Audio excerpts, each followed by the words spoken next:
Bienvenue à La Santé au-delà des mots. Un rendez-vous avec des gens passionnés du réseau de la santé. Jean-Pierre Gagné, lui-même médecin, vous fera partager sa passion pour le domaine et vous fera découvrir une foule d'invités et d'acteurs clés du réseau. Voici votre animateur, le docteur Jean-Pierre Gagné. Bonne écoute.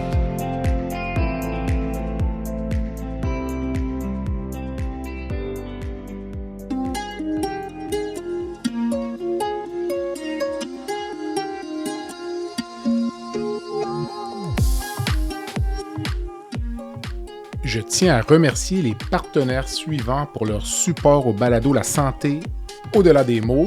Beauchamp-Beaulieu-Dessureau-Toupin, groupe conseil associé à la financière Banque nationale gestion de patrimoine, Rempart Neurophysiologie, Medix, le groupe TIGE et Eurofin Environex.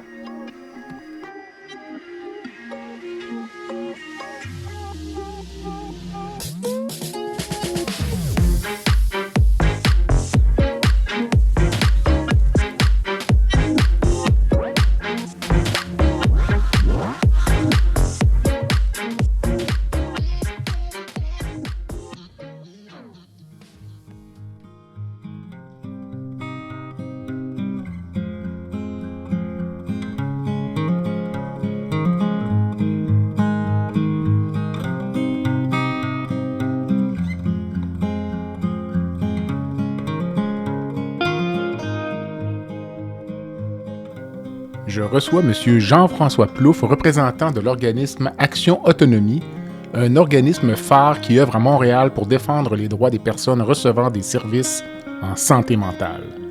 Avec M. Plouffe, je discute en profondeur de la loi P38 qui encadre la mise sous garde des personnes dont l'état mental présente un danger pour elles-mêmes ou pour autrui. Cette loi a d'ailleurs été au cœur d'un recours collectif majeur.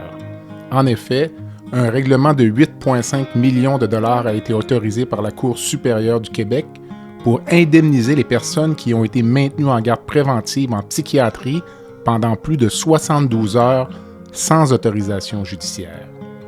M. Plouffe me parle aussi des nombreux obstacles à rejoindre les personnes concernées, des individus souvent isolés, voire méfiants envers le système. Il me parle également de l'importance cruciale de faire valoir leurs droits. Bonne écoute.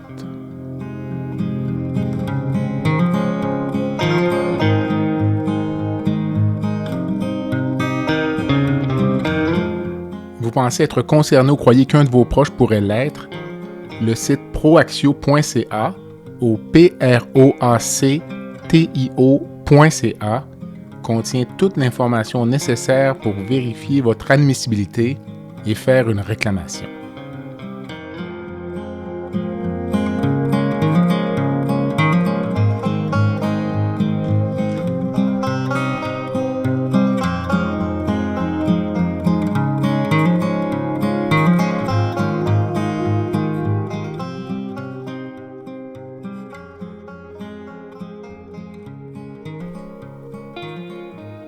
Avant de commencer, je veux vous parler de BiblioSanté.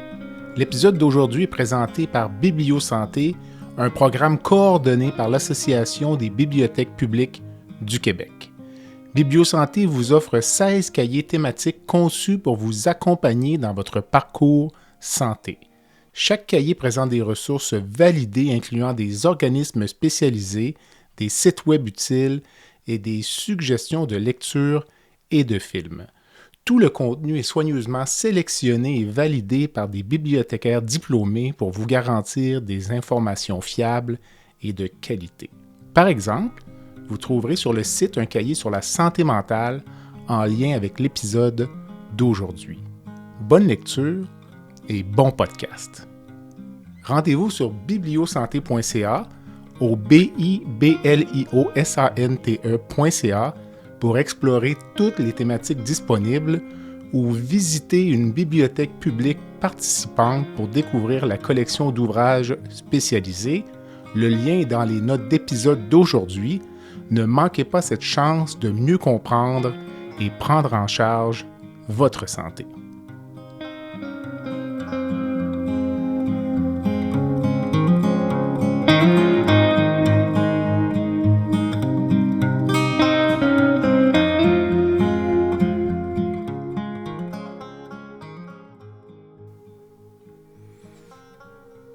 Monsieur Plouffe, bonsoir. Bonsoir, Comment allez-vous? ça va très bien vous-même. Bien, merci. Alors, je vous remercie d'accepter l'invitation du balado La santé au-delà des mots. Tout cela part d'un article dans le journal Le Devoir qui faisait état d'un recours collectif, on pourrait l'appeler ainsi, Ouais, concernant la ou un règlement hors cours, disons, ou c'est ça. concernant la garde en établissement. Donc, un processus assez complexe, mais qui touche beaucoup de Québécois. Et vous avez d'ailleurs publié un document en 2024 qui témoignait d'abus là, dans l'application de la loi concernant la garde en établissement. Bref, je trouvais que c'est l'occasion de refaire un tour d'horizon, puis peut-être d'apprendre aux gens quels sont leurs droits, quels sont les enjeux, puis parler peut-être d'un sujet moins glamour que ce qu'on entend généralement. Puis vous saurez me le dire, mais c'est peut-être une clientèle qui a parfois de la difficulté à faire reconnaître ses droits, si je ne me trompe pas. En effet. Alors, commençons par le début. Parlez-moi d'Action Autonomie, d'abord, un organisme que je ne connaissais pas jusqu'à il y a quelques semaines quand je vous ai contacté. Oui, Action Autonomie, c'est on s'appelle, notre nom complet, c'est le collectif pour la défense des droits en santé mentale de Montréal. D'accord. On est reconnu par le ministère de la Santé et des Services sociaux comme groupe régional de promotion et de défense des droits en santé mentale. Donc, des groupes comme le nôtre, il y en a dans toutes les régions administratives du Québec. Donc, à Québec, il y a Autopsie qui fait sensiblement la même chose que nous. D'accord. Il y en a un dans Chaudière-Appalaches, il y en a un dans Gaspésie, il y en a un dans le bas du fleuve, etc. Donc, c'est quand même un modèle intéressant et pas mal unique, je dirais, en Occident, où le ministère de la Santé finance et subventionne un groupe qui lui est complètement indépendant, complètement autonome, et qui a pour mission, finalement, de critiquer les manières de faire du même ministère de la Santé.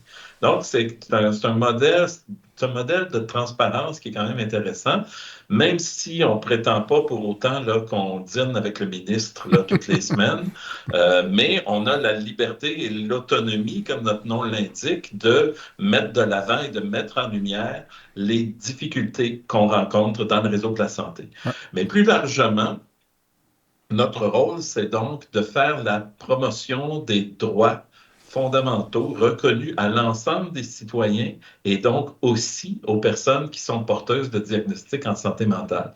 Parce qu'on est beaucoup porté à identifier ces personnes-là, à déterminer ces personnes-là, notamment par leur vulnérabilité. Mm-hmm. Moi, c'est un mot avec lequel j'ai beaucoup de difficultés, qui est utilisé un peu à toutes les sauces, des personnes vulnérables, etc. Quand elles sont vulnérables, on se sent comme légitimé de prendre des décisions à leur place et de les prendre en charge. Nous, on dit non. Au-delà des vulnérabilités réelles qu'elles ont dans bien des cas, ce sont néanmoins des citoyens qui sont couverts par un ensemble de droits et de lois qui sont les mêmes que les nôtres. Donc, ils sont à égalité avec nous. Ils ne sont pas, il n'y a pas de hiérarchie dans le respect des droits. Tout le monde est égal. Et donc, c'est un peu ça qu'on rappelle, qu'on veut rappeler à la société en disant, oui, ces gens-là peuvent avoir besoin d'aide, mais il faut les aider dans le sens de leurs aspirations et dans le respect de leurs droits et non pas dans le sens de ce que nous, on détermine comme ce qui pourrait être bon pour eux. Tout à fait. Vous êtes une sorte de chien de garde, finalement. Oui, c'est un peu ça, mais aussi, on est là pour outiller les gens. D'accord. On n'est pas un groupe d'entraide, on n'est pas du tout des experts en santé mentale. Moi, personnellement, je viens du milieu politique. J'ai été l'attaché politique d'une ministre et d'un député pendant quelques années. J'ai travaillé beaucoup dans le milieu syndical pendant plusieurs années. Donc, je n'ai pas une formation ni en psychologie ou en santé mentale ou en quelque autre discipline proche de la santé mentale. Et à la limite, c'est ce qu'il faut. Parce que quand on est formé dans ce milieu-là, on acquiert la culture des établissements de santé et on est porté à poser des étiquettes sur les personnes. Et nous, on les traite comme des citoyens et on veut surtout pas les traiter selon leur diagnostic. Ah oui, quelqu'un qui a un trouble bipolaire, il réagit comme ça, puis il réagit comme ça parce qu'il a un trouble bipolaire. Nous, on n'est pas dans ça. on est à dire chaque personne a ses caractéristiques, a son caractère. Il faut les prendre comme ils sont, puis les faire cheminer vers ce à quoi ils aspirent dans toute la mesure du possible. Les groupes des diverses régions du Québec, est-ce que vous vous parlez? Est-ce qu'il y a une Oui, espèce d'organisme qui chapeaute oui. l'ensemble des établissements pour coordonner peut-être les démarches, les Oui, interventions? cet organisme-là s'appelle l'Association des groupes d'intervention en défense de droits en santé mentale du Québec, l'AGID-SMQ. Elle regroupe effectivement la plupart des groupes régionaux et c'est notamment avec l'AGID qu'on va promouvoir là, à l'échelle nationale l'action collective sur laquelle on a réglé avec les établissements. D'accord. Mis à part peut-être l'exemple dont on va parler aujourd'hui, là, concrètement, quel genre d'action pouvez-vous faire, disons, pour rencontrer votre mission? Ben, en fait, on a deux ou trois ou quatre dossiers particulièrement importants. Le premier, c'est la garde en établissement parce que il y a la loi P38 qui gouverne cette pratique-là est très mal comprise. C'est une loi qui devrait être d'exception parce qu'elle contrevient à des droits fondamentaux reconnus par la Charte québécoise des droits et libertés. Donc, on ne devrait l'appliquer qu'exceptionnellement. Or, uniquement sur notre territoire, sur l'île de Montréal, en 2021-22, on a recouru à la loi P38 12 605 fois, c'est-à-dire l'équivalent de une fois, une mise sous garde toutes les 40 minutes, 24 heures sur 24, 365 jours par année. Donc, il y a vraiment là une incompréhension de ce qu'est cette mesure-là qui devrait n'être utilisée qu'en tout dernier recours. Et on constate que ce n'est pas le cas. Elle est utilisée de façon beaucoup trop routinière. Donc, ça, c'est un de nos dossiers principaux. Le deuxième, c'est l'autorisation judiciaire de soins qu'on appelle à tort dans le milieu hospitalier l'ordonnance de traitement. Ce n'est pas une ordonnance, c'est une autorisation qui est donnée à l'hôpital de soigner la personne contre son gré. Donc, le terme ordonnance est en soi un terme qui est autoritaire, Mhm. qui témoigne de la culture autoritariste qui existe dans les hôpitaux. Ça aussi, c'est utilisé très souvent. On a recours donc à des jugements de la Cour supérieure pour forcer des gens à suivre des traitements qu'ils n'acceptent pas de subir de leur plein gré. Donc ça aussi, puis ça, on parle plus de 30 jours comme une garde dans l'établissement, on parle de 3 ans et on parle de renouvellements successifs qui peuvent faire en sorte que la personne est contrainte pendant le reste de ses jours à prendre de la médication. Mais On s'intéresse, vous oui, m'excuserez, ça peut être ponctuel aussi. Donc, ça peut être ponctuel, j'ai ça en... devrait être ponctuel. Non, mais j'ai en tête, par exemple, un patient qui refuserait, par exemple, d'avoir un traitement pour une chirurgie ou autre.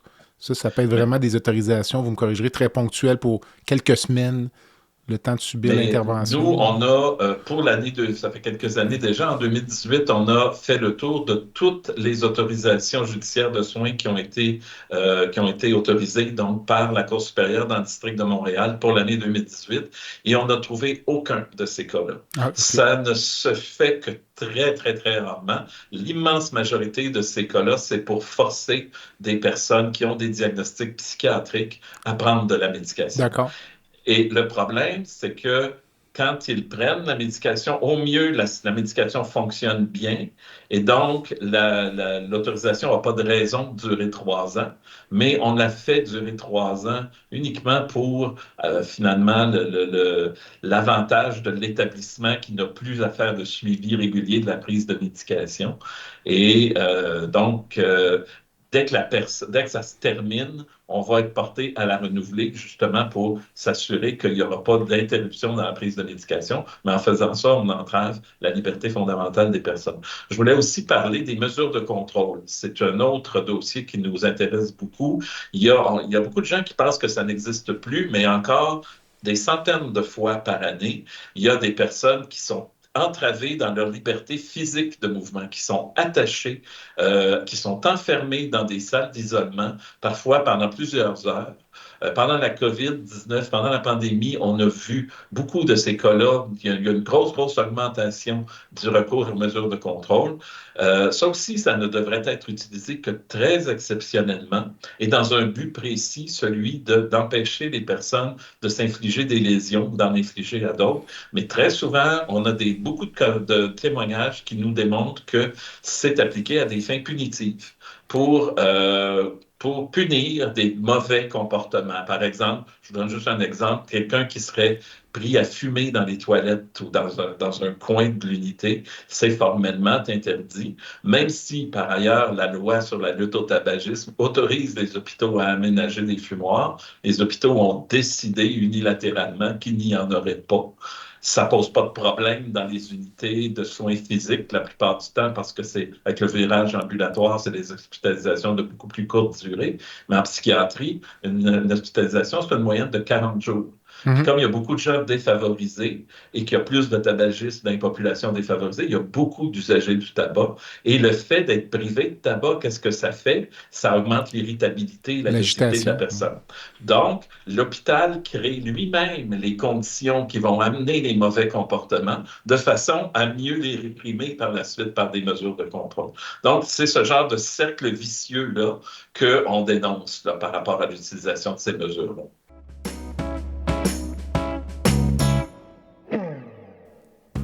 Rempart Neurophysiologie est fier de poursuivre pour une deuxième année son support au balado La santé au-delà des mots. Rempart Neurophysiologie est une entreprise spécialisée dans l'octroi de services neurologiques tels que le monitorage neurophysiologique péropératoire. Plusieurs chirurgies comportent des risques de complications neurologiques graves, mais avec Rempart, ces complications sont réduites à moins de 1%. Rempart est votre ange gardien en salle d'opération. Pour les besoins particuliers de votre hôpital, votre clinique ou votre centre de soins, contactez Rempart Neurophysiologie à info@rempartneuro.ca. C'est à info@rempartneuro.ca.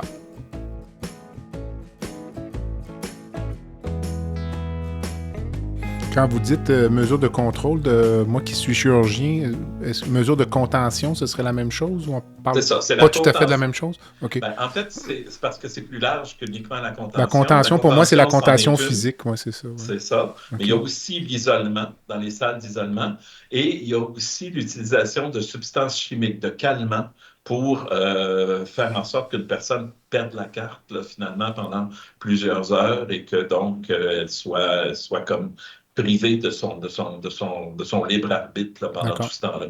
Avant de parler du recours collectif, si vous me parliez de la loi P38, ouais. Qu'est-ce que c'est exactement? Puis on en viendra peut-être finalement au dérapage un peu. Oui, voilà. Alors, la loi P38, c'est donc une loi d'exception. Son nom complet, c'est la loi sur la protection des personnes dont l'état mental présente un danger pour elles-mêmes ou pour autrui. Donc, le titre le dit, il s'agit de protéger la communauté contre contre les agissements de personnes dont l'état mental serait altéré dans le sens d'un danger. Donc, il y aurait soit ce qu'on appelle des pensées hétéro-agressives qui voudraient s'en prendre à d'autres, à des gens qui connaissent ou à des gens en général, ou qui sont dirigés vers elles-mêmes, qui auraient des idées suicidaires. D'accord.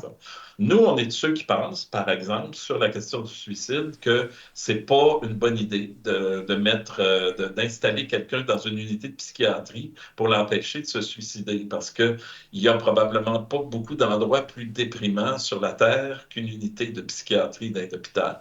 Donc, c'est pas une bonne idée. Il y a plein d'autres approches à avoir avec ces personnes-là. Mais bref, la loi P38, donc, elle permet ça, de priver une personne de sa liberté. Et ça se divise en 3 grandes phases, 3 types de garde, la garde préventive, la garde provisoire et la garde autorisée. Donc, la garde préventive, c'est vraiment un arrêt d'agir. C'est au moment où, souvent, c'est les policiers qui vont amener la personne à l'hôpital et qui vont la confier aux soignants. Et les soignants, soupçonnant une éventuelle dangerosité, vont décider de garder la personne à l'hôpital. Ne le font que sur leur propre initiative, ne sont pas autorisés par la Cour à ce stade-là pour priver une personne de sa liberté. Au bout de 72 heures, si elles considèrent que la garde doit être prolongée, ils vont devoir aller demander à la Cour du Québec une prolongation qui va servir à évaluer justement la dangerosité de leur état mental. C'est ce qu'on appelle la garde provisoire, qui va prolonger la garde préventive de 96 heures, le temps de faire 2 évaluations de la dangerosité de la personne et un autre délai de signification de 48 heures. Si les évaluations du point de vue des soignants viennent à la conclusion que l'état mental de la personne présente un réel danger, on va vouloir prolonger encore cette garde-là d'une période qui généralement va entre 21 et 30 jours. C'est ce qu'on appelle la garde autorisée. Et généralement, durant cette période, il est possible là, de renouveler cette garde-là au besoin. Donc, ça, c'est la mécanique générale. Pour ce qui nous intéresse pour le recours collectif, on parle seulement de la première période, c'est-à-dire la période de la garde préventive. Nous, on constate depuis l'entrée en vigueur de la loi P38 en 1998 que cette période de 72 heures n'est pas respectée. Les gens étaient, avant 2018, pourrait-on dire, les gens étaient systématiquement gardés 4, 5, 6 jours parce qu'on faisait les évaluations durant la garde préventive plutôt qu'aller demander l'autorisation de la Cour pour le faire en garde provisoire. En 2018 est arrivé un jugement de la Cour du Québec, pas de la Cour du Québec, la Cour d'appel, qui va dire aux établissements et aux juges de la Cour du Québec, c'est pas comme ça que ça fonctionne, il faut demander des gardes provisoires. Depuis ce temps, les hôpitaux en demandent davantage de gardes provisoires. Mais dans notre portrait de 2021-22, donc après l'entrée en vigueur de ce jugement-là, on remarque encore des dépassements. On est autour de 75 heures en moyenne plutôt que 72. Donc, on n'a pas encore atteint le seuil de la légalité, si on veut, par les hôpitaux, d'où notre recours collectif qui disait, ben la loi, c'est pas une option de respecter la loi, et les hôpitaux ne respectent pas la loi, donc il doit y avoir des indemnités de verser aux personnes qui ont fait l'objet du non-respect de la loi. Mais donc, dans la mécanique, disons, là, pour que les gens comprennent bien, ou peut-être les gens auraient un membre de leur famille qui serait impliqué, si on commence du tout début, moi, je suis chez moi, là, les voisins appellent la police, puis les policiers rentrent, là, je dis que je vais aller tuer mon voisin, là, par exemple. Là, qu'est-ce qui fait que le policier va m'amener à l'hôpital ou au poste de police, déjà, en partant? C'est son évaluation? En fait, oui, mais il y a eu des avancées par rapport à ça. Il y a de plus en plus maintenant, dans plusieurs collectivités, il y a des réseaux d'intervenants psychosociaux qui viennent en aide aux policiers. Des cellules de crise. Voilà, à Montréal, ça s'appelle UPS Justice, notamment, puis il y a Emery, qui est une espèce d'escouade policière à côté, qui est formée d'un policier et d'un intervenant psychosocial. Donc, les intervenants psychosociaux ont un rôle à jouer, ou devraient avoir un rôle à jouer là-dedans, à ce stade-là, sauf qu'ils ne sont pas assez nombreux. Donc, il y a effectivement beaucoup de cas où les policiers sont seuls pour évaluer la dangerosité de la personne, et les policiers disent eux-mêmes, nous, on n'a pas la formation pour faire ça.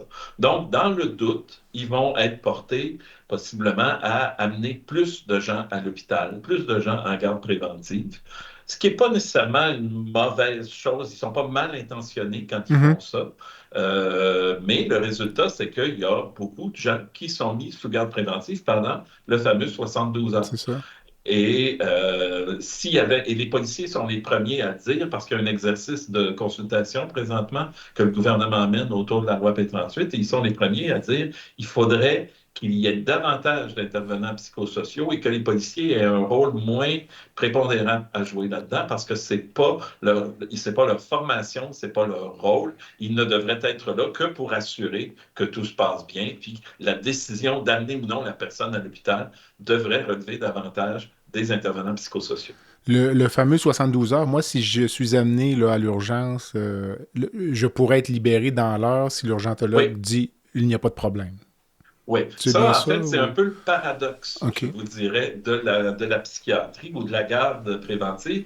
C'est qu'il arrive que des gens vont eux-mêmes sentir dans leur être qu'il y a quelque chose qui ne va pas, puis qu'ils se dirigent vers un état problématique. Ils ont besoin de soins. Et très souvent, ces personnes-là vont arriver à l'hôpital, vont être en demande de soins et on va leur dire non, on ne vous garde pas.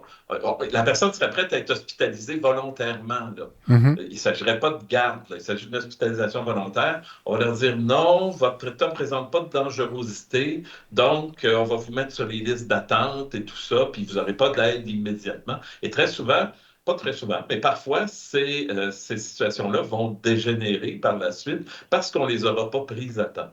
Donc, ça, c'est un premier problème.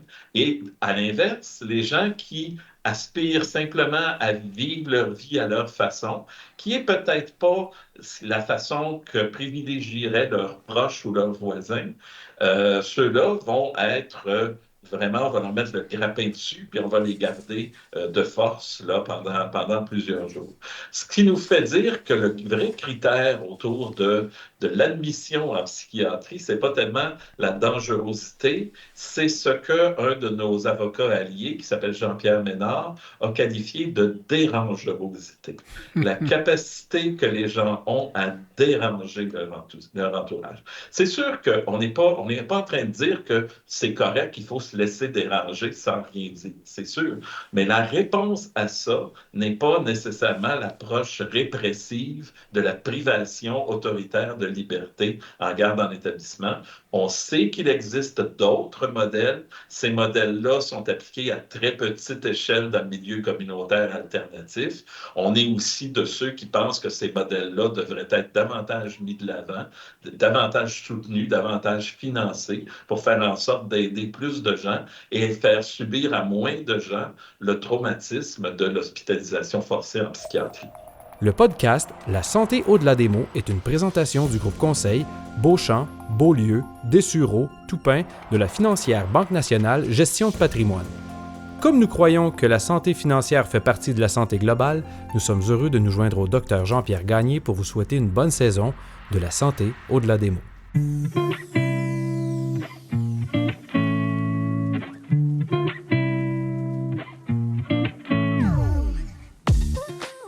Fer et Velours est une entreprise de Québec spécialisée dans la location de mobilier vintage et création d'ambiance. Nous vous proposons une offre de service à la carte et selon vos besoins. De la simple location à la gestion événementielle complète. Chez Fer et Velours, notre slogan est de faire différent avec élégance. Visitez notre site web au www.fervelours.com. Au plaisir de vous rencontrer.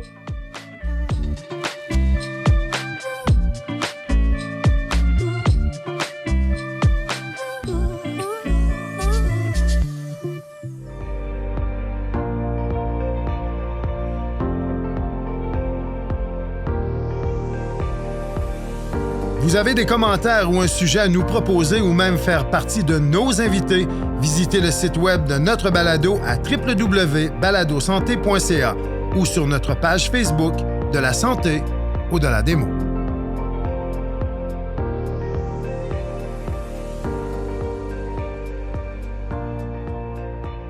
Si je suis gardé à l'hôpital pendant la première portion qui est la garde préventive, je devrais m'attendre à être dans quel genre d'environnement physique? Est-ce que je peux être dans une civière à l'urgence avec un agent de sécurité ou En ça... fait, très souvent, il y a des urgences psychiatriques, OK. notamment dans les instituts universitaires là, à Montréal, à l'Institut universitaire en santé mentale de Montréal et à Douglas.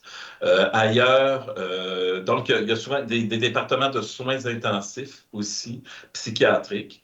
Donc, les gens sont placés dans d'autres endroits que les patients de santé physique et ils vont être effectivement dans un environnement extrêmement contrôlés, très contrôlants aussi. Ils vont être notamment empêchés de fumer. Ils vont être, on les laissera plus sortir à l'extérieur, on ne les laissera pas prendre de l'air, etc. Toutes choses qui, chez le commun des mortels, chez vous et moi, offrent un effet calmant. Quand on est stressé, le réflexe que moi j'ai, en tout cas, c'est d'aller prendre une marche à l'extérieur.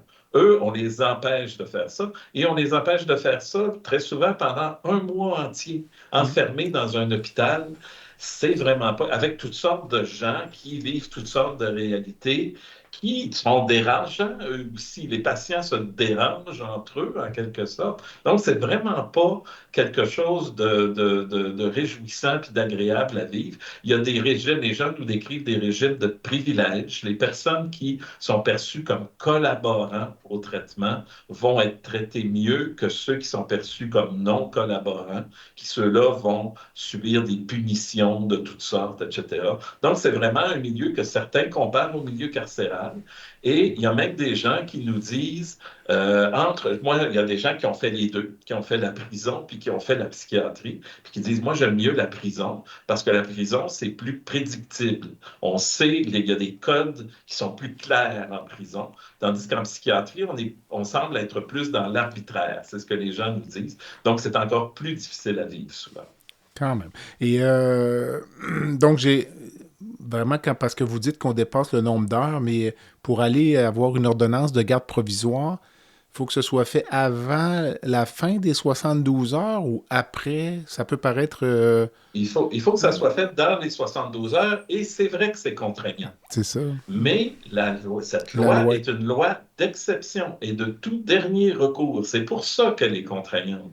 Si elle était d'application quotidienne, ben, ça serait plus facile, puis le législateur aurait rendu ça plus simple. Mais comme ça devrait être exceptionnel et appliqué très rarement, ben, ces contraintes-là, dans les rares cas où ça doit être appliqué, on s'arrangerait pour être capable de respecter les délais. Mais comme là, on en fait des dizaines de milliers par année de ces gardes-là, ben, c'est sûr qu'à la longue, on finit par trouver ça contraignant, mais c'est parce qu'on a recours à ce mécanisme-là beaucoup trop souvent à notre avis.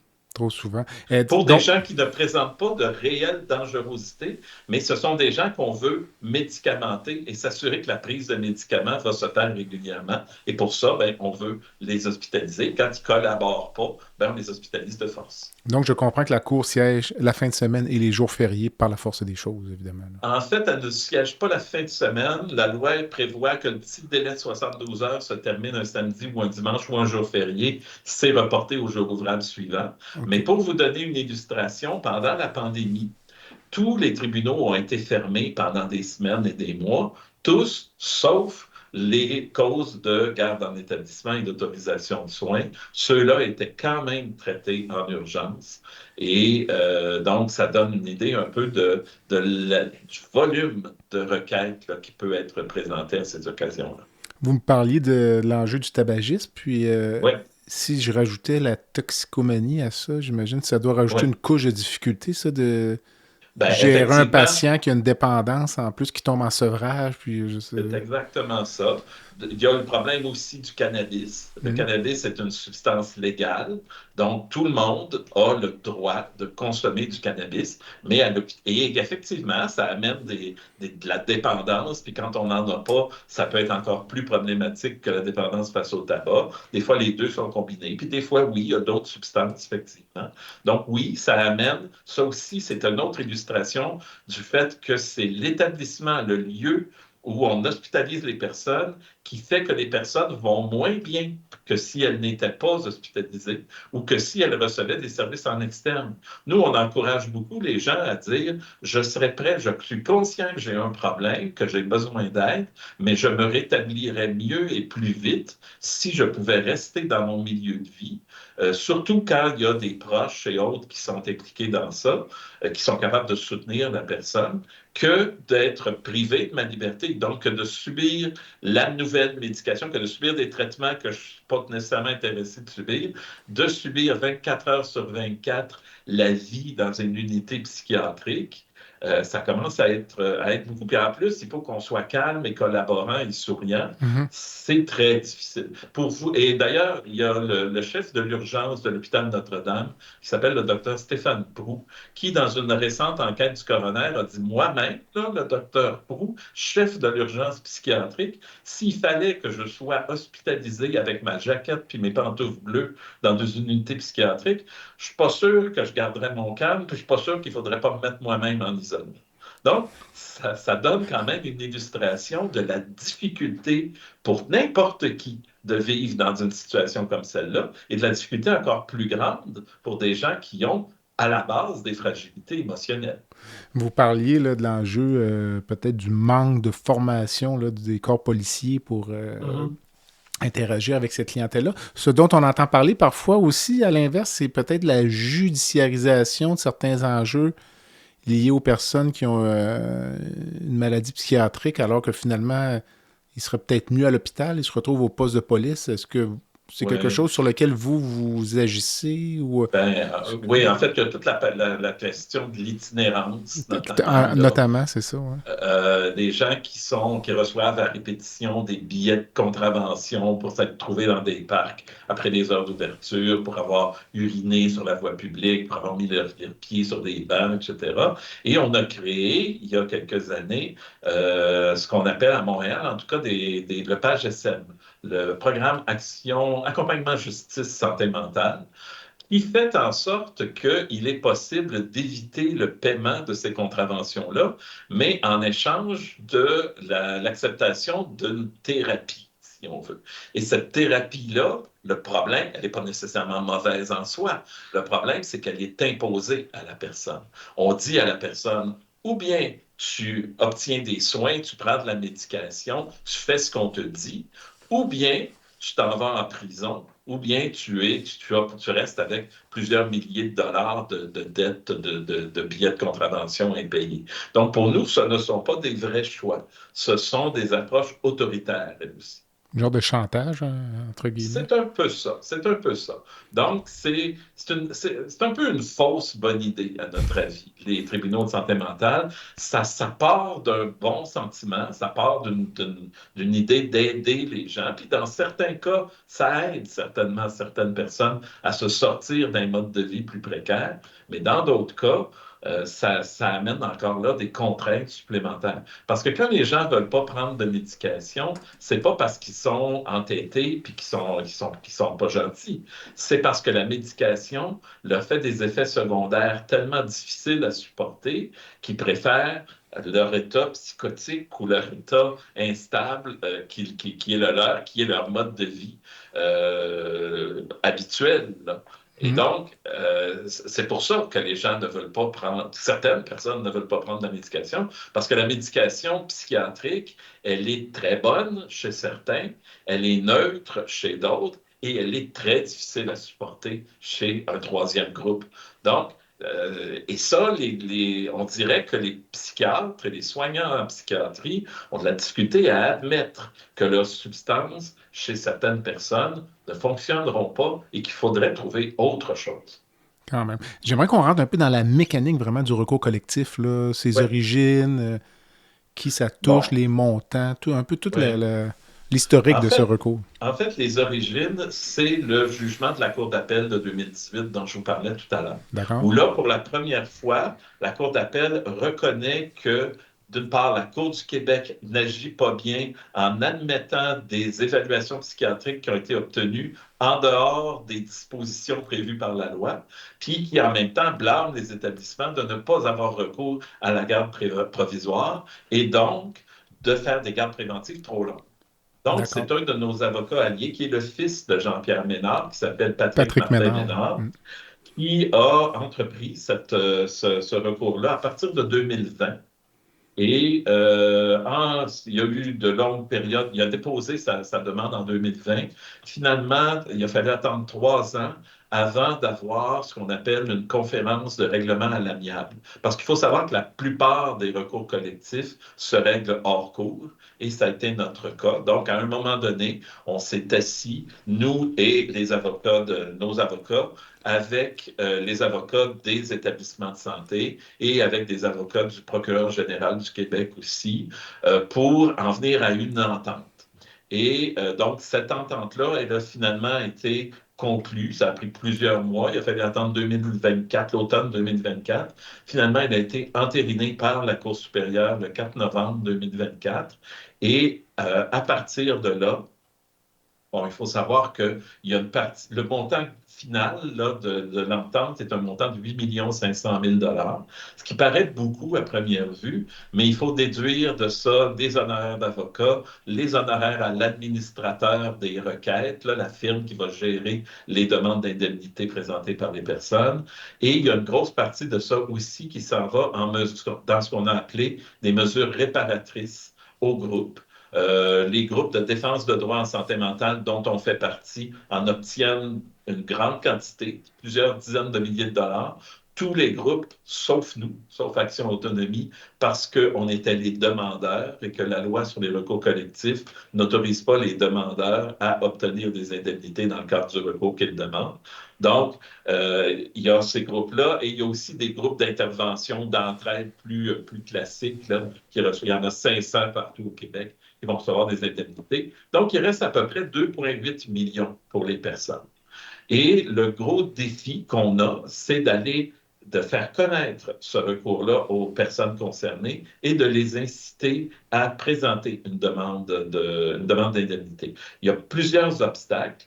Le premier, c'est qu'il s'agit souvent de personnes marginalisées, isolées socialement, qui vivent la fracture numérique, qui n'ont pas accès aux réseaux sociaux et à Internet, qui n'écoutent pas les médias traditionnels beaucoup non plus. Donc, il y a un mode de vie très, très isolé, fait que c'est difficile de leur faire connaître l'existence du recours.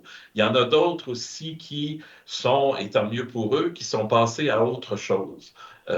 Et qui donc ne souhaitent pas nécessairement émotivement revivre cette période-là. Donc ça aussi, c'est un enjeu et un défi. Il y a beaucoup de gens qui ont des difficultés de littératie, qui ont de la difficulté à lire.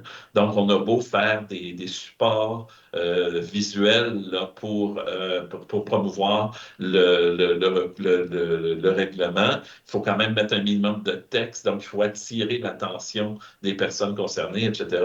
Donc, c'est vraiment le gros défi qu'on a. Et c'est un petit peu paradoxal parce qu'en même temps, plus il y a de gens qui vont demander des indemnités, plus le montant d'indemnité versé à chacun va être restreint. Parce que le budget global reste le même. Donc, mais malgré ça, nous, on est vraiment désireux, avec les autres groupes de défense de droits en santé mentale au Québec, de faire en sorte qu'il y ait un maximum de personnes qui puissent demander ce recours-là. L'indemnité maximale que les personnes peuvent recevoir, c'est 1 000 $ par journée ou par partie de journée qui a dépassé le 72 heures. Mais ça, avec 2 800 000, ça équivaut à peu près à 2 800 personnes. Donc, c'est très peu. Comme je vous disais, juste à Montréal, une seule année, il y en a 12 000. Donc, il y a un bassin très, très large.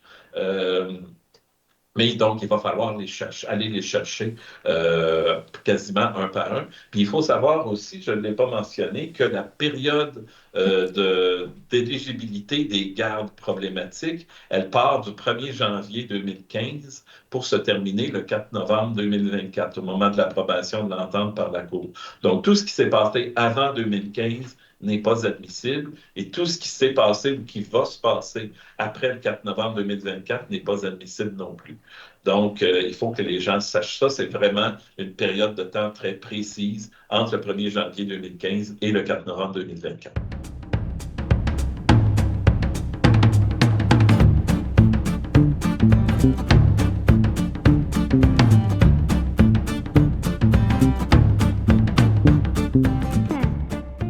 Medix simplifie la facturation médicale des médecins spécialistes, anesthésiologistes, internistes, pneumologues et bientôt les chirurgiens. Grâce à une application mobile conviviale et une expertise personnalisée, Medix fait une différence réelle dans la vie des médecins. Sauvez du temps, réduisez les erreurs et optimisez vos revenus avec Medix. Medix est fier de desservir plus de 60% des anesthésiologistes du Québec. Pour toute question, n'hésitez pas à visiter notre site web à www.medix.com www.medyx.com ou téléphonez au 514-548-2500. Mais sur la quantité de personnes qui sont concernées, c'est comme un petit peu un montant emblématique à la limite. Oui. Si on parle pendant 10 ans, 12 000 personnes par année, ça ferait 120 000. On en dédommagerait en bas de 2 Oui, ben si je fais un calcul rapide, là, c'est ça. C'est ce qui risque d'arriver, mais nous, on va essayer de monter ce 2 %-là au maximum. C'est vraiment notre priorité là, du printemps et de l'été et du début de l'automne pour faire en sorte que le plus de gens possible soient au courant et le plus de gens possible fassent ces demandes-là. Parce que nous, ultimement, c'était pour les personnes qu'on faisait cette action-là. Et donc, on veut qu'il y ait le maximum de personnes, même si c'est un montant un peu inférieur qu'ils vont recevoir. Mais pour une personne démunie, isolée socialement et défavorisée économiquement, un 500-600 $ pour une journée de garde supplémentaire, ben c'est quand même pas négligeable. Les personnes qui ont été lésées ont jusqu'à quand pour déposer une demande? Elles ont jusqu'au 5 août 2025. D'accord, OK. Et par la suite, il y a une période de révision pour des gens qui auraient été refusés, qui peuvent demander une révision de leur dossier. Par la suite, on va commencer, une fois qu'on aura le nombre total de requêtes admissibles, on va commencer la distribution des indemnités. Et cette distribution-là devrait se terminer au plus tard en juin 2026. Et est-ce que c'est Action Autonomie qui détermine l'admissibilité ou c'est une entité... C'est l'administrateur des requêtes qui s'appelle Proaxio. C'est important de donner son nom et donner l'adresse de son site Internet. C'est Proaxio, Proactio.ca. Donc, c'est à cet endroit-là qu'il faut présenter la requête. C'est un administrateur complètement indépendant des deux parties. Et qui va donc lui-même faire les recherches dans les dossiers médicaux des personnes. Les personnes n'ont pas à demander leur dossier médical à leur hôpital. Donc, le but, finalement, le geste qui est posé envers l'administrateur, c'est de l'autoriser à avoir accès aux informations contenues dans le dossier médical de la personne pour établir s'il y a eu garde préventive, effectivement, et s'il y a eu dépassement de la durée de la garde préventive. Vous parliez de fracture numérique, j'imagine. Est-ce que les gens peuvent simplement appeler? Ils peuvent appeler. Ils peuvent présenter des formulaires papier aussi. On est en train de créer des collaborations avec un grand nombre de groupes communautaires en santé mentale qui rencontrent des personnes tous les jours, de façon à ce que ceux qui ont de la difficulté à faire la demande en ligne puissent avoir accès à des formulaires papier qui vont pouvoir être envoyés par la poste. Est-ce que c'est un règlement qui une genre de petite tape sur les doigts, je vous dirais, du réseau? Est-ce que ça a un écho, ça, au plan des établissements, du corps médical, ou c'est un petit peu balayant en dessous du tapis? Il faut comprendre, on ne peut pas parler au nom des établissements, mais il faut comprendre que c'est une entente qui a été consentie par les deux parties. Mm-hmm. Donc, nous, on considère que c'est une avancée pour autant du point de vue de la prestation de soins que du point de vue des droits des personnes. C'est une entente qui est mutuellement satisfaisante, on peut dire, et on n'est pas dans l'analyse de c'est la faute à qui. Quand il y a un règlement hors cours, il n'y a pas de reconnaissance de responsabilité. Exact. Donc, on est devant un fait et on se gouverne à travers cet état de fait-là. Dites-moi, si une personne se trouve dans une situation où elle croit que ses droits sont lésés ou que c'est un membre de la famille peut-être là, qui est retenu à l'hôpital, puis on a l'impression que ça se passe pas tout à fait comme on s'attendrait, où est-ce que les gens devraient vous appeler chez vous si on est à Montréal, appeler un avocat? C'est quoi vos recommandations? Effectivement, la première chose à faire, c'est d'appeler son groupe régional de défense de droits en santé mentale. Le problème, c'est que l'information autour de l'existence de ces groupes-là n'est pas toujours présente dans les planchers, dans les départements de psychiatrie. Ça dépend de la collaboration que les groupes ont avec les différents établissements. Il y a des endroits où ça se passe très bien, des endroits où c'est complètement opaque. Donc, oui, c'est la première chose à faire. Puis effectivement, il faut être représenté par un avocat, surtout quand on est mis sous garde ou sous autorisation judiciaire de soins. Parce que si on n'a pas d'avocat et qu'on se présente en cours, les personnes ont déjà un capital de crédibilité très restreint, mais elles vont perdre le peu de crédibilité qu'elles ont, tout simplement parce qu'elles ne sont pas familières avec le protocole autour d'une audience dans une cour de justice. Donc, le juge va constater qu'elles ne sont pas en parfaite maîtrise et va être porté à penser qu'elles sont effectivement avec un état mental perturbé qui peut potentiellement être dangereux.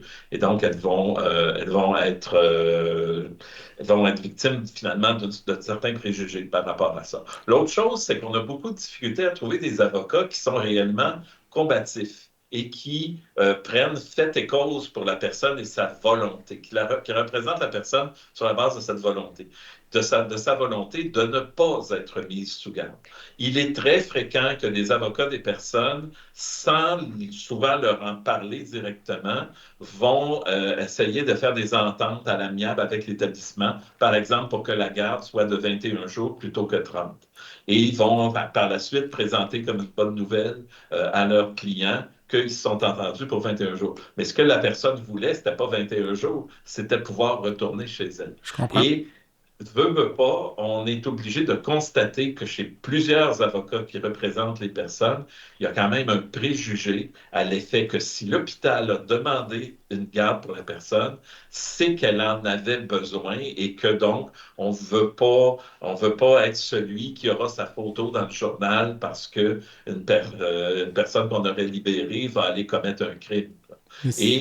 Mais c'est important de savoir aussi. Mais c'est pas l'avocat qui libère la personne, je veux dire. Non, c'est le juge. Ouais, c'est vous ça. avez raison. Mais on ne veut pas être celui qui se sera interposé, mettons, pour faire trop pression sur le juge pour qu'éventuellement. Donc, il n'y a pas une vraie représentation puis une vraie défense, comme dans d'autres pans du droit civil et surtout du droit criminel. Là. Quand même un tueur en série va être représenté par des avocats très, très, très combatifs qui vont tout faire pour essayer de lui avoir la sentence la plus clémente possible. Mhm. Mais en psychiatrie, en santé mentale, c'est pas ça qui se produit. Les avocats partent avec le présupposé que la garde est requise. Et effectivement, dans 94-95% des cas, la requête de l'hôpital va être accueillie par le tribunal, au moins partiellement. Donc, à partir du moment où le processus est enclenché, la personne, même avec la meilleure préparation, va avoir très, très peu de chances de passer à côté d'une garde régressive. On a effleuré un peu les enjeux socio-économiques, là, mais en même temps, la personne qui a besoin d'être représentée par un avocat, qui est itinérante, qui n'a pas d'argent, je veux dire. Oui. Ben là, c'est l'aide juridique. OK. Et effectivement, on constate que une bonne majorité de personnes qui font l'objet de ces mesures-là sont admissibles à l'aide juridique. Et vous savez comme moi que pour être admissible à l'aide juridique, il faut être à peu près dans la pauvreté la plus absolue. Donc, ça nous indique qu'on n'est pas tous égaux devant les mesures autoritaires de la psychiatrie. Les gens qui sont plus fortunés, et on l'a établi là, dans notre portrait, les gens moins défavorisés sont sous-représentés parmi les personnes mises sous garde et les personnes plus défavorisées sont sur-représentées parmi les personnes mises sous garde par rapport à leur proportion de la population. Et quand on parle des itinérants, ben, les personnes itinérantes représentent à Montréal à peu près 0,24% de la population, mais ils sont impliqués directement ou indirectement dans 15% des requêtes de garde.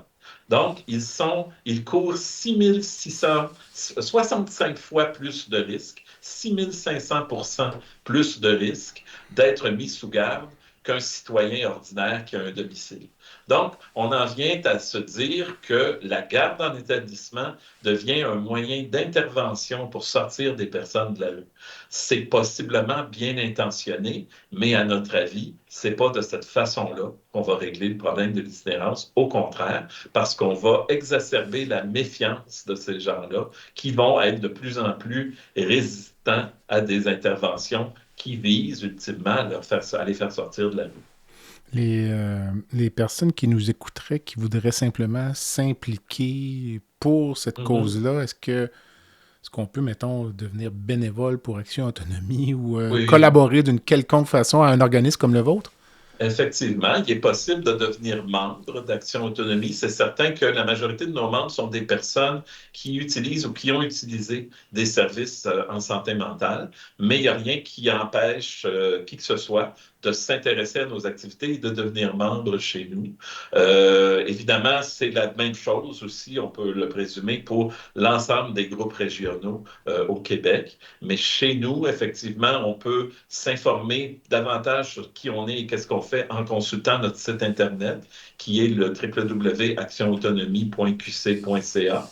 Et on peut aussi nous rejoindre par téléphone au 514-525-5060. Écoutez, M. Plouffe, ça fait un excellent tour d'horizon. Là. J'espère que ça sensibilise les gens. Moi, j'apprends plein de choses et pourtant, c'est un domaine que j'effleure depuis une trentaine d'années sans y être jamais entré. Là. Mais donc, c'est très intéressant. Écoutez, j'espère que certains vont nous entendre, peut-être vous contacter, puis Voilà, pour mieux ça me défendre fera les... plaisir. Ça me fera plaisir de vous en reparler le cas échéant si vous le souhaitez. Excellent. Écoutez, mon balado, on atterrit ça toujours avec une petite baguette magique, donc Oui, c'est plus tranquille un petit peu. Donc, oui. peut-être, j'ai hâte de vous entendre sur ce que vous changeriez dans le réseau de la santé. J'aurais quelques hypothèses. Oui. Ce qu'on souhaiterait changer au premier chef, puis ça ne mérite de rien coûter ou à peu près, c'est la culture qui existe dans le réseau de la santé, qui Excellent. est directement héritée des asiles d'aliénés du début du 20e siècle. Donc, on est encore très méfiant, très autoritaire, très paternaliste envers les personnes. Et nous, on pense que cette attitude-là, ça n'aide pas à ce qu'on appelle l'alliance thérapeutique et l'adhésion des personnes au traitement qu'on veut leur proposer. Donc, il faudrait trouver un moyen de arrêter de considérer les gens uniquement à travers leur maladie ou leur diagnostic et les considérer à travers leur citoyenneté. Donc, ça, c'est vraiment le changement pour lequel nous, on se bat depuis plus de 30 ans. Parce que les personnes qui travaillent aujourd'hui dans ces milieux-là n'ont jamais connu les asiles d'aliénés, Saint-Michel-Archange, Saint-Jean-de-Dieu et autres, mais sont quand même pris dans ce même moule-là. Et les gens qui essaient d'en sortir sont perçus comme des gens peu fiables, comme des gens qui sont du côté des patients et qui donc peuvent mettre leurs collègues en danger, etc. Donc, il y a une obsession aussi autour de la sécurité par rapport à la qualité de vie, par rapport à la qualité, si on pourrait dire, de l'expérience d'hospitalisation en psychiatrie. Il faudrait vraiment mettre plus d'attention là-dessus et faire en sorte donc de se débarrasser de cette vieille culture des asiles. Est-ce qu'on est allé trop loin dans la désinstitutionnalisation ou... On n'est pas allé trop loin, mais on y est mal allé. Ça, je OK. pense qu'il y a un consensus là-dessus. On a effectivement, dans les années 80, désinstitutionnalisé des gens qui ont passé des années dans des milieux très fermés, très contrôlants.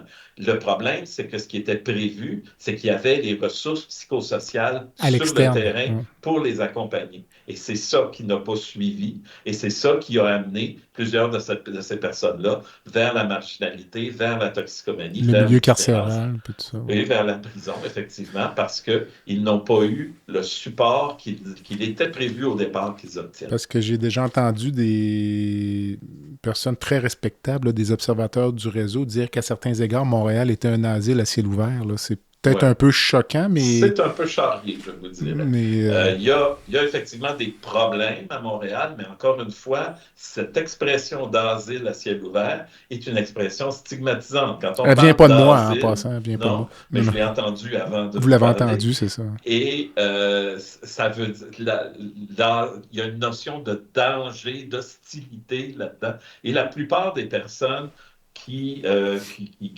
ont des diagnostics en santé mentale ne sont pas des personnes agressives et violentes. La présidente de l'Association des médecins psychiatres a sorti une statistique fort intéressante dans une enquête du coroner. Elle dit qu'il y a à peu près 3% des crimes violents qui sont commis par des personnes qui ont des diagnostics en psychiatrie, alors qu'ils forment à peu près je ne sais pas, 12-15% peut-être de la population. Donc, ils sont beaucoup plus souvent victimes d'actes de violence qu'auteurs d'actes de violence. Et ça, on ne le dit pas suffisamment. C'est très intéressant. La question qui clôt l'entrevue, auriez-vous une rencontre de rêve? Une personne... Je vous écoute. En fait, celui que j'aimerais rencontrer, personne ne le connaît de nos jours. Il s'appelle Jean-Charles Pagé. D'accord. Jean-Charles Pagé, c'est une personne qui a écrit en 1961, qui a écrit un livre qui s'appelle « Les fous crient au secours », qui a fait entrer la psychiatrie québécoise dans la modernité. C'est suite à ça que le nouveau gouvernement, le SAGE, qui entrait au pouvoir à ce moment-là, a mis en place la commission Bédard et toute une série d'autres travaux qui ont fait en sorte de dire que les approches qui avaient cours jusque-là en psychiatrie n'étaient pas les bonnes et qu'il fallait avoir une approche beaucoup plus proche de la science, finalement, pour soigner ces maladies-là, et notamment les soigner dans des hôpitaux généralistes et pas uniquement dans des asiles d'aliénés.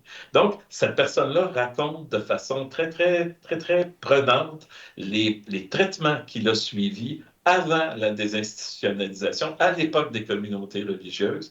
Et c'est certain que, et c'est dommage, et ce livre-là, à l'époque, s'est vendu à des dizaines de milliers d'exemplaires.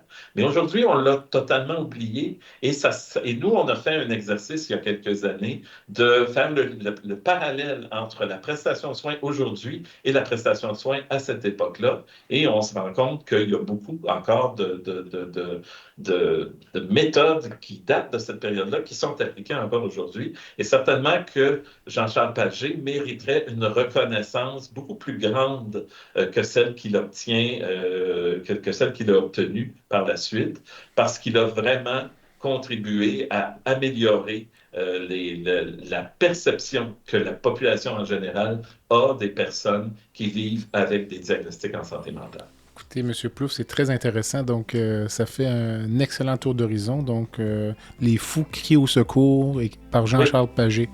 Jean-Charles Pagé aux éditions de l'Homme 1962, la version originale. Mais nous, en 2019, on a fait avec les éditions Éco-Société une réédition de ce livre-là qu'on a commenté dans une postface. D'accord. Et donc, ça aussi, c'est disponible ça en ligne. Et il est possible d'avoir des versions numériques de ce livre-là. Je vous remercie beaucoup. Merci à vous. Au plaisir d'une prochaine rencontre. À la prochaine. Merci.